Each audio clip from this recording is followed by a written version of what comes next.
Hello hello hello hello hello.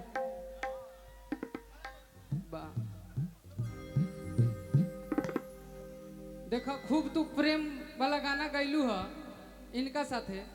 नहीं, मैंने इनसे सैड सॉन्ग इसलिए बोला था क्योंकि इन्होंने शुरू में ही बोल दिया था कि इनका दिल टूटे, तो मैंने कहा एक दो लेकिन सैड हाँ सॉन्ग इनसे सुन ले। हाउ जे तू गाना गावत रहू तब हमरा पर ध्यान गइल है। कौन गाना गइलू है जरा हमरो पर गा दे तब का। कौन सा? एतवार लिखल बा कि सोमवार लिखल बा? ओ यतवार लिखल बा हो सोमार लिखल बा तहरा बहिन के सोरा गो भाता।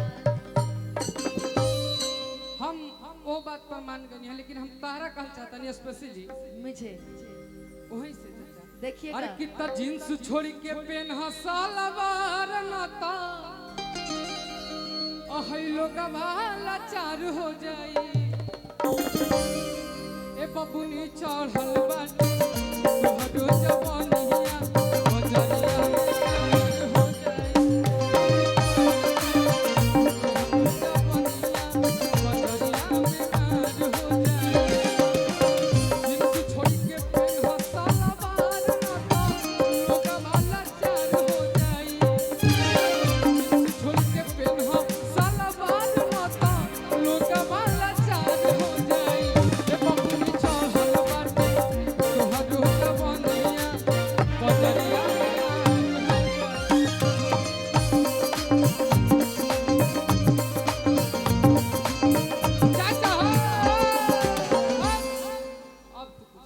जनती जे सूट पे अरे सैया जिलू भाई जइए कि जनती जे सूट पे हमर सैया जिलू भाई जइए किस्म किस्म के हम पहिरती एला भरवा रे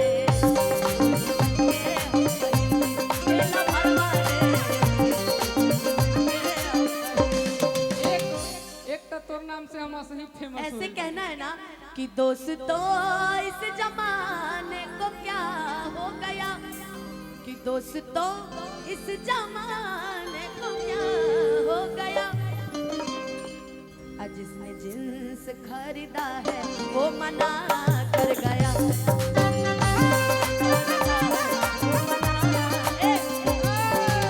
एलू भाई बा हम इनका बढ़िया से जवाब देबू तो प्यार से जवाब देते रहन तो लेकिन प्यार हम इनका करते बढ़िया हैं से जवाब प्यार करते हैं। आप कुश्ती लड़ने आए हैं, ना प्यार ना करते हम हैं। इनका कहा चाहते हैं असु भैया अरे कि तका है मुहवा बनवले तू बाड़ू ऐसा कि बोला बोला अनुपमा पसंद कैसा। एगो मंच पे किसी का नाम लेके ये गाए थे कि बोला बोला। अब सुना अरे कि तकवैया लेबू कि बजवैया लेबू कि हई बस्ती के भैया नियन सुनवैया लेबू। अब एखनी के तहरे पर हम छोड़ दनिया तहरा दुगो गवैया पसंद बा कि बजवैया पसंद बा कि हई लोग सुनवैया पसंद हमको कल्लू जी पसंद है। कल्लू जी पसंद है हाँ। हीरो मर्दा लेबू लेकिन हमनी के तो भाई कल्लू भैया पसंद बड़े तब नु ठीक बा एगो बड़े नहीं, लेकिन एक बात है कि हमको मेरे जनता ज्यादा पसंद है। जनता पसंद है। हाँ। है देखा एगो कल्लू भैया रहले पसंद तब तक ठीक बा। अगर कहतो कि बजवैया पसंद है तो 6 गो हतना सुनवैया के अकेले कैसे बर्दाश्त करबू का भाई? हतना सुनवैया इनका से बर्दाश्त होई रहे पड़ जाई बस्तीए में 2 साल यहाँ रहबू हम यहीं रहते हैं। भाई लोग खातिर बा अरे कि अरे मस्ती वाला खोजबू तो है बस्ती वालन के देव सुनाय अनुपमा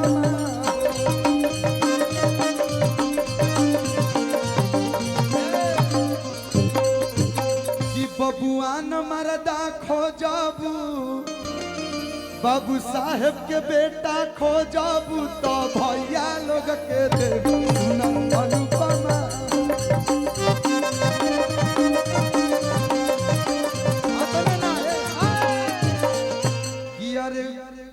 गायक मरदा खोजबू तभी कु बाबू के दे औरी और कि हीरो मरदा खोजबू कल्लू भैया के दे सुन प्यारी।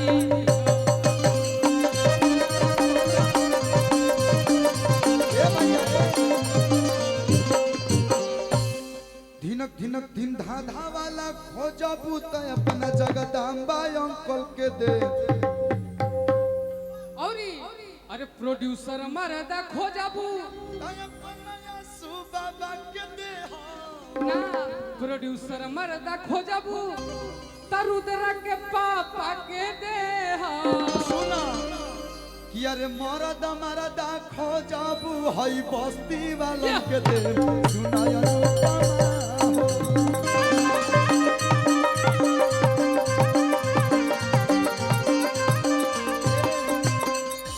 अब इनका लगे कौनो जवाब नहीं कब भाई ऐसा भाई ही कोनो भाई हमार कम बड़े सका भाई के बाबू साहेब से यारी परमानेंट हो जाओ। आइले देखा कि सुनर मरदा खोजबू कि अरे गोरा मरदा खोजबू तो गुडू पाने के दे। सुना प्यार हम बता दे, हम तो पहले ही बोल दिए कि इनको हम बहुत मानते हैं। अरे मानना का मतलब हर कोई गलती नहीं होता आशु गलत भैया। नहीं है लेकिन एक सेकंड कलू भैया लेकिन एक सेकंड बाजा भैया आए हैं। किधर भैया आइए आइए कि अरे लमहर मरदा खोजबू तो बाजा भैया के दे। एक बार जोरदार ताली बजा दीजिए। और आपके लिए एक लाइन कि जैसन सोचल रहनी बाजा भैया मोर। और जितनी भी नृत्यांगनाएं हैं सारे लोग मंच पे आ जाइए क्योंकि आज के हीरो आज के नहीं बाजा भैया ऐसे हैं। जब घर पे शूटिंग आए थे हमने आपका नाम बहुत सुना था। 2 दिन आप मिलने नहीं मतलब कहीं काम से बाहर थे। 2 दिन बाद भैया आए तो हमको लगा भैया आनंद सिंह बाजा भैया इतने प्यार से और इतने डाउन टू अर्थ। इतना कुछ आजकल लोग के 2 रुपया होता है फोकास पानी मारते लेकिन यहाँ पे करोड़ों का मालिक है कुछ कोई घमंड नहीं है।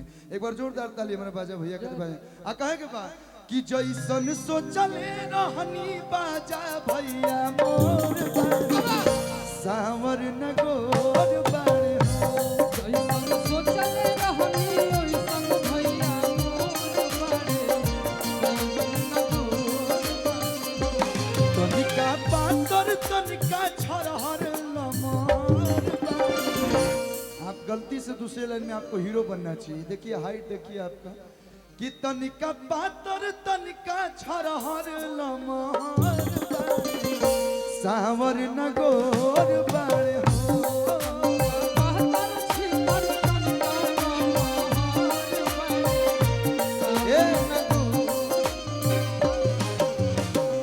जैसन सोचल रहनी बाजा भैया मोर भौजी ले गोर बाड़े हो। ऐसन सोचल रहनी ओइसन भैया मोर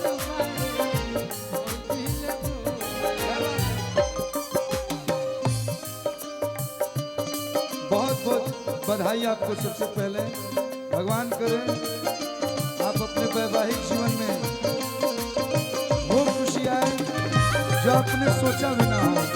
जाओ।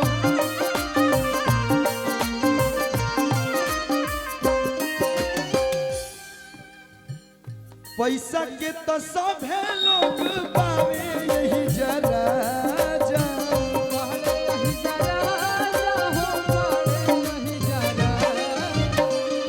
हमनी से प्यार करस भैया हमर हमनी से प्यार करस भैया तो पूरा बस्ती में ताई नाही के सोर सावर न गोर